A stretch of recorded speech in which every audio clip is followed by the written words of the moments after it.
Bapak ana dalem panjenenganipun winantu pakurmatan Bapak Riwanda sekalan Ibu Sri Mulyani lan sedulur kabeh laladan muncar kanthi wilujeng widodone ring sampikala ora ana langan sawiji apa Allahumma amin amin ya rabbal alamin yo yo. Lan uga sholawat serta salam tansah ditetepake kunjuk junjungan kita Kanjeng Nabi Muhammad sallallahu alaihi wasallam. Ya, sing tansah di ya kuwi antu-antu sakapate ing besok dina yaumul kiamah ya ya. Nduk, ana dawuh timbalan apa? Dina iki aku kowe timbuk cangkek saka sambi Joko Dolok sowan ngabiyantara ana daleme miyipun Bapak Riwanda sekalian Ibu Sri Mulyani ana ing muncar. Iya. Pakel andong Boyolali, Nduk. Iya. Ngono ing dina kalungguhan iki. Heeh. Panjenenganipun Bapak Riwanda sekalian Ibu netepi saperangan darmaning ngasepuh ya, Yung. Heeh. Ya kuwi ndhawuhake putra-putrine, Nduk.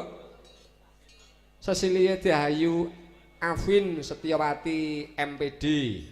Oh iya, kang sampun sembodo kajatu Jinatu Krama demiyahipun Bagus Praka Hasan Sarnadan Daulay. Iya, putra Bapak Ahmad Daulay, Ibu Nur Aini Hasibuan saka Laladan Sumatera Utara. Weh.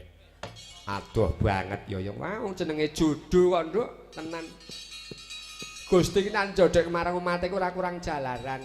Iya. Kaya kanca komburi kuwi tenan. Wah. Nek bola-bali nek wis judul iki wong gara-gara ngeterke nyang kolah iki dadi judul kok. Weh, sing endang. Heeh. Wong gara-gara ngeterke nyang kamar mandi kok dadi judul. Heeh. Yen jenenge judul, Nduk. Iya. Duk nalika dina kang wis kawuri taun kawurus kelakon ijab sarta kabul lan awan mau wis ya kuwi dipanggihake didhawuhake miturut adat sing lumadi ning Laladan Dukuh Muncar, Nduk. Oh iya. Wis disunake tampeng itu pamuji marang sagung para tamu. Gandeng sing kagungan kersa kuwi sing mantokke anake wis jaman sadurunge Covid sing nikahke. Mula saiki wis kagungan putra siji, Nduk. Iya, diramek-ramekke awan mau diwisuda ya. Heeh, ora dadi apa ya pangapa mergo ya kahanan sing nentokake kok, Nduk. Iya. Ora dadi baya pangapa ya mung nyuwun marang pangersaning Gusti ya, Yung. Piye? Temanten sarimpit muga bisa ayem tentrem. Pinaringan wayujudha ingkang sejati, tundhone bisa mbangun balmisma ingkang sakinah mawaddah lan warahmah. Amin Allahumma amin. Ugi anggenipun kagungan ngarsa menyangipun Bapak Riwanda sekalan Ibu Sri Mulyani, Nduk.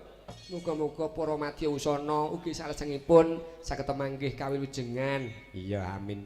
Tinebana saking saketeng rubeda cinakena karayon, kamulyan saha kanugrahan ingkang agung saged mulya gesangipun saged ron tumurun putra wayah, Nduk. Amin Allahumma amin.